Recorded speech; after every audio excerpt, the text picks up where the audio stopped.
मौतों की पुष्टि की है। जिला प्रशासन मौत की वजह बीमारी को बता रहा है, जबकि मृतकों के घर वाले मौत की वजह शराब को मान रहे हैं। हालांकि प्रशासन ने जहरीली शराब से मौत की पुष्टि नहीं की, लेकिन इस घटना के बाद पिछले 24 घंटे में 160 जगह पर छापेमारी हुई और बड़ी मात्रा में शराब को नष्ट किया गया है। छापेमारी के दौरान कई शराब कारोबारी भी गिरफ्तार किए गए हैं। ये रिपोर्ट देखिए, फिर खबर तो समझिए।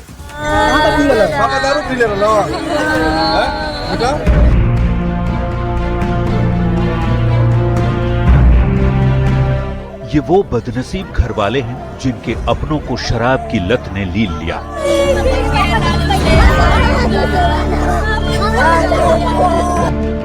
तस्वीरें बिहार के छपरा की हैं। छपरा के मशरक और पानापुर में अब तक 5 लोगों की संदिग्ध स्थिति में मौत हो चुकी है। मृतकों के घर वाले मौत की वजह शराब को मान रहे हैं।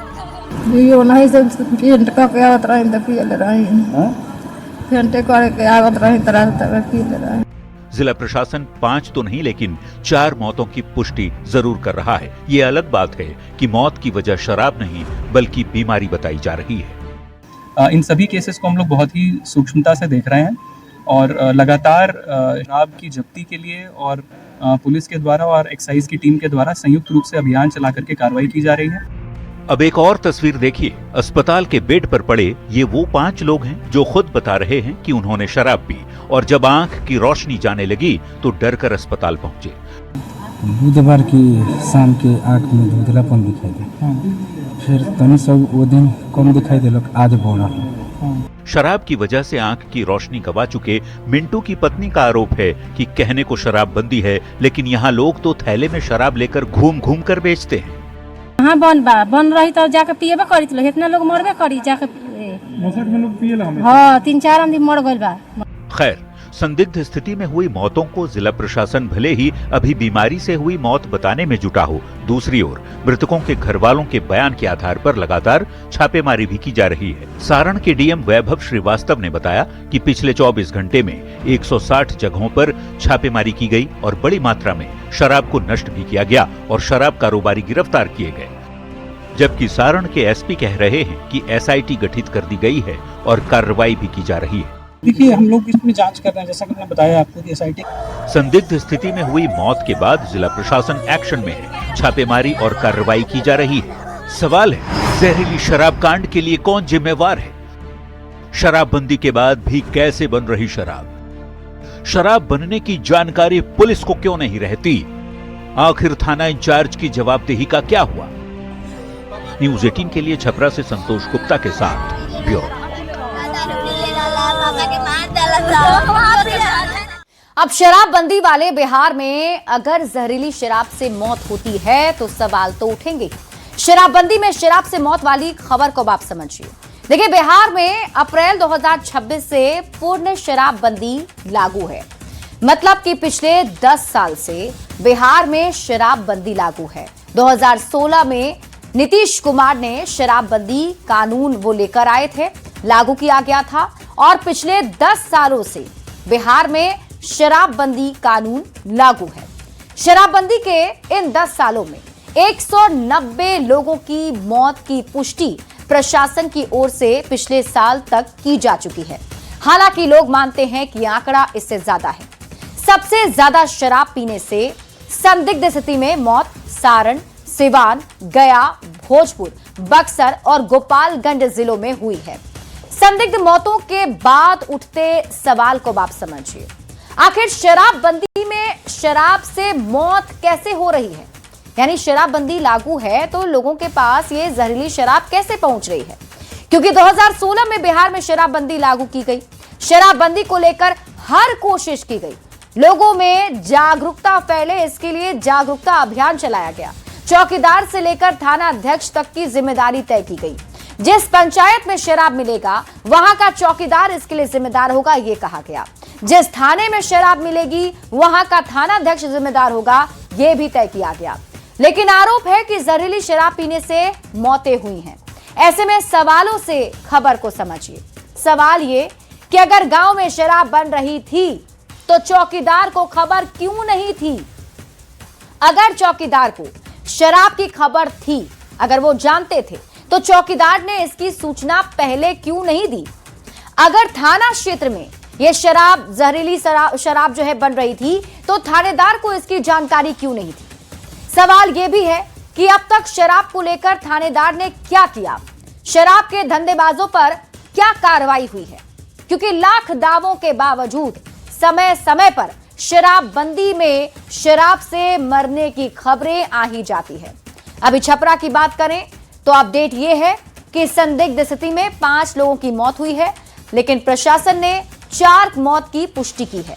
जिला प्रशासन मौत की वजह को बीमारी बता रहा है, लेकिन मृतकों के घर वाले खुलकर कह रहे हैं कि मौत की वजह शराब पीना है।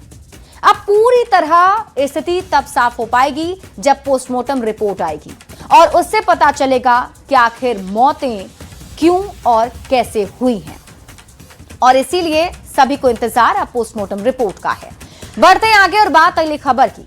एक तरफ छपरा में कथित जहरीली शराब कांड में 5 लोगों की मौत हो गई, तो दूसरी ओर कैमूर के एक स्कूल में हेडमास्टर और शिक्षक के शराब पीते अय्याशी करते वीडियो वायरल हो रहा है।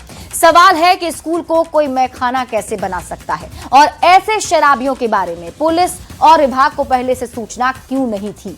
ये रिपोर्ट देखिए, फिर खबर तो समझिए।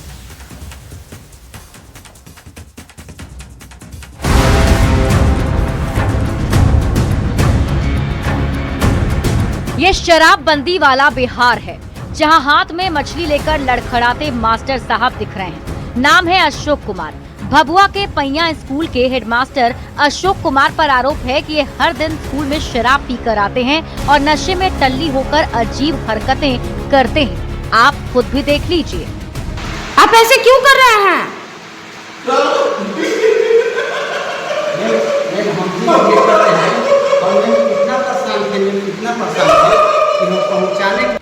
हेडमास्टर अशोक कुमार की हरकतों से स्कूल के बाकी स्टाफ और छात्र छात्राएं परेशान हैं। तो दूसरी ओर इसी स्कूल के एक और शिक्षक धर्मेंद्र शर्मा ने पूरी शिक्षक बिरादरी को ही शर्मसार कर दिया है। वायरल वीडियो देखिए।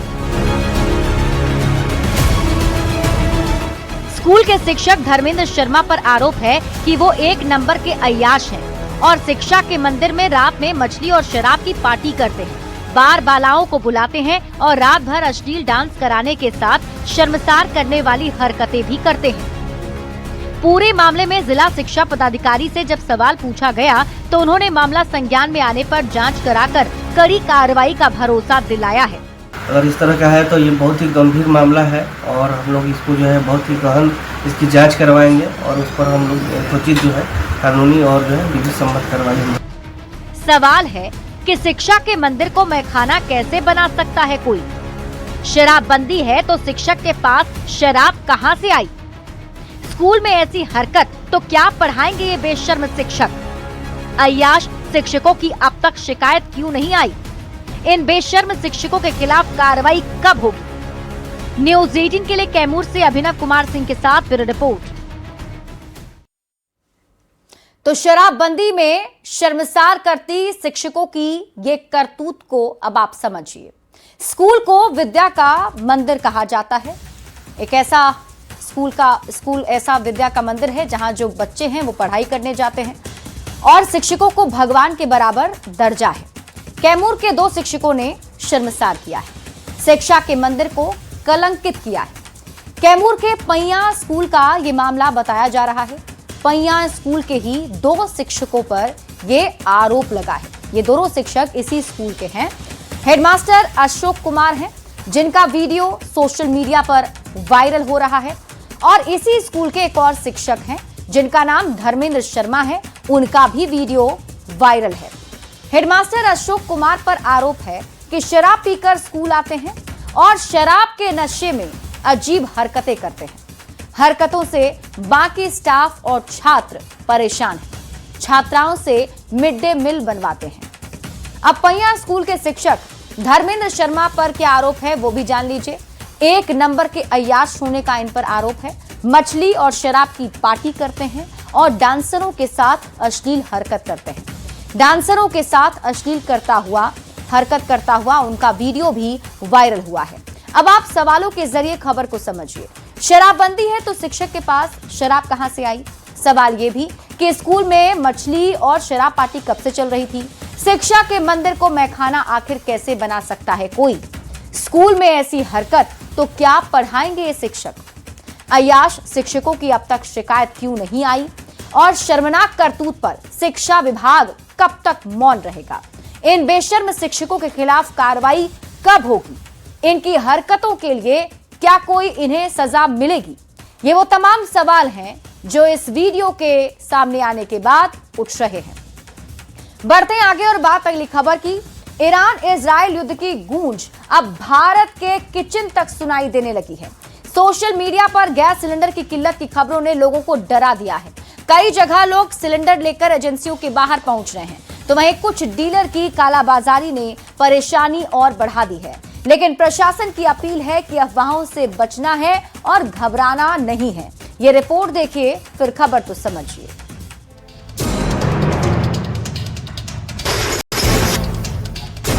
मिडिल ईस्ट में जारी तनाव का असर दुनिया के ऊर्जा बाजार पर जरूर पड़ा है, लेकिन भारत में घरेलू एलपीजी सप्लाई को प्राथमिकता दी जा रही है। सरकार ने तेल कंपनियों को निर्देश दिया है कि घरेलू गैस की आपूर्ति बाधित न हो और उत्पादन भी बढ़ाया जाए।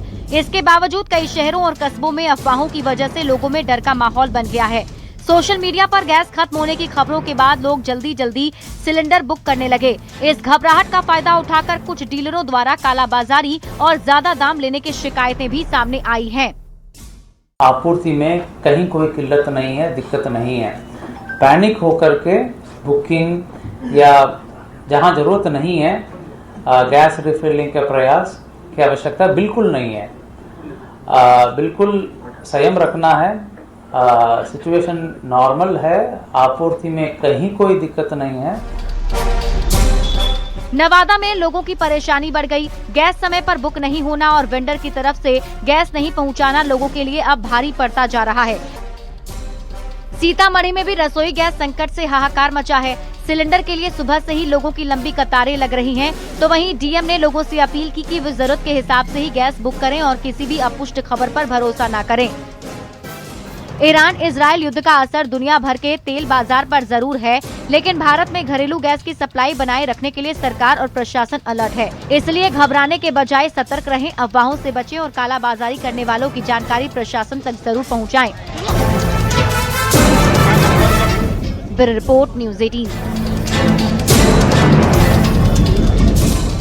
और अब आप सवालों के जरिए गैस सप्लाई की खबर को समझिए। गैस की किल्लत अफवाह है या हकीकत है? हम इसलिए कह रहे हैं क्योंकि इसको लेकर कई सवाल हैं जो आपके मन में भी उठ रहे होंगे। उन सवालों का जवाब भी हम आपको देंगे। लेकिन देखिए कैसे भारत की कूटनीति काम कर रही है। क्या ईरान भारतीय जहाजों को होर्मुज से गुजरने दे रहा है? अगर हां, तो सवाल है क्यों ईरान भारतीय जहाजों को होर्मुज से गुजरने दे रहा है? क्योंकि गुरुवार को तेल से भरा पहला जहाज मुंबई पहुंचा है। अब आपके दिमाग में सवाल उठ रहा होगा, क्यों ईरान भारतीय जहाजों को स्ट्रेट ऑफ होर्मुज से गुजरने दे रहा है? तो इस सवाल का जवाब समझिए।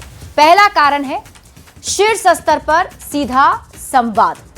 शीर्ष स्तर पर सीधा संवाद हुआ है, जिसमें विदेश मंत्री स्तर पर लगातार संपर्क चल रहा है और दोनों ही देशों के विदेश मंत्रियों के बीच बातचीत है। भारतीय झंडे वाले जहाजों को सुरक्षित मार्ग दिया जाएगा। भारतीय ध्वज वाले जहाज को प्राथमिकता दी जाएगी। इसके साथ ही आपको बता दें कि भारत का संतुलित कूटनीतिक रुख है और इसीलिए ये फैसला लिया गया है। ऊर्जा और आर्थिक हित भी काफी जरूरी है। चाबहार पोर्ट जैसी रणनीतिक साझेदारी दोनों देशों के बीच में है। समुद्री सुरक्षा पर बहुपक्षीय समन्वय भी बना हुआ है। अब आप दूसरा कारण समझिए। प्रधानमंत्री नरेंद्र मोदी ने ईरान को लेकर के जो है ये बातें कही हैं। अब आप सवाल जवाब के जरिए भारत में गैस सप्लाई वाली खबर को समझिए। भारत में एलपीजी संकट क्यों पैदा हुआ? अब ये सवाल अगर आपके मन में है तो इसका जवाब है पश्चिम एशिया में युद्ध के कारण खाड़ी क्षेत्र में की सप्लाई चेन प्रभावित हुई है।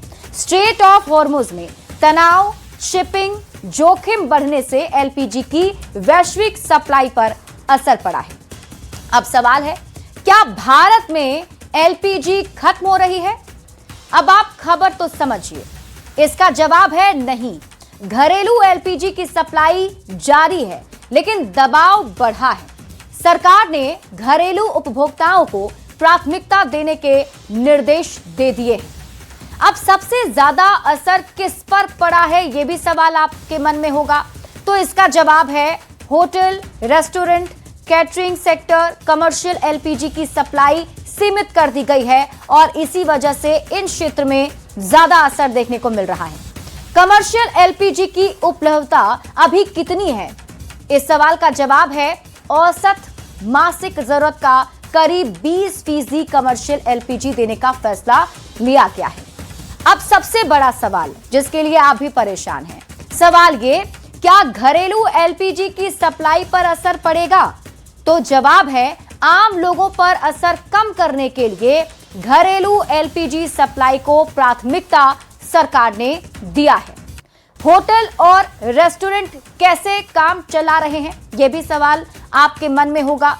तो इसका जवाब है कई जगहों पर रेस्टोरेंट सीमित मेन्यू के साथ चल रहे हैं। इंडक्शन स्टोव और दूसरे ईंधनों का इस्तेमाल भी किया जा रहा है।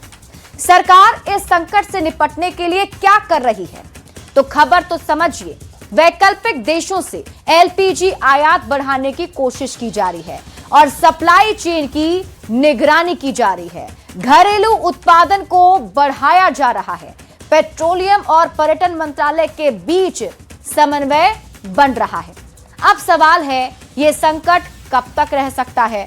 तो जवाब है, यह काफी हद तक पश्चिम एशिया के युद्ध और समुद्री मार्गों की स्थिति पर निर्भर करेगा। हालात सामान्य होने पर सप्लाई भी धीरे धीरे सामान्य हो सकती है, इसलिए पैनिक करने की जरूरत बिल्कुल भी नहीं है। बढ़ते हैं आगे और बात अगली खबर की रुख कर लेते हैं। मुख्यमंत्री हेमंत सोरेन ने पुलिस बल को आधुनिक बनाने की दिशा में बड़ा कदम उठाया है। झारखंड विधानसभा परिसर में आयोजित एक समारोह में 636 पेट्रोलिंग वाहन और 849 दोपहिया वाहनों का वितरण किया गया।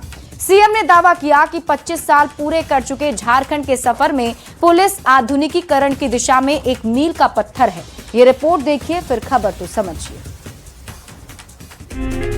अब राज्य की थानों में नई चमचमाती गाड़ियां दिखने लगी हैं। पुलिस को जर्जर गाड़ियों से मुक्ति मिल गई है। पुलिस गश्ती जीप को धक्का देती नहीं दिखेगी, क्योंकि स्मार्ट पुलिसिंग को बढ़ावा देने के उद्देश्य से सीएम हेमंत सोरेन ने पुलिस को बड़ी सौगात दी। झारखंड विधानसभा परिसर में आयोजित कार्यक्रम में उन्होंने 12 अत्याधुनिक नए थाना भवनों का ऑनलाइन शिलान्यास किया और 636 पेट्रोलिंग वाहनों और 849 दोपहिया वाहनों को थानों को सौंप दिया। हो रहे घटनाओं पर अंकुश लगाने को लेकर पुलिस कटिबद्ध है और किस तरीके से अपने आप को भी तराशने में लगा है। पुलिस की और सरकार की जिम्मेदारी है कि इन घटनाओं पर लगाम लगाएं।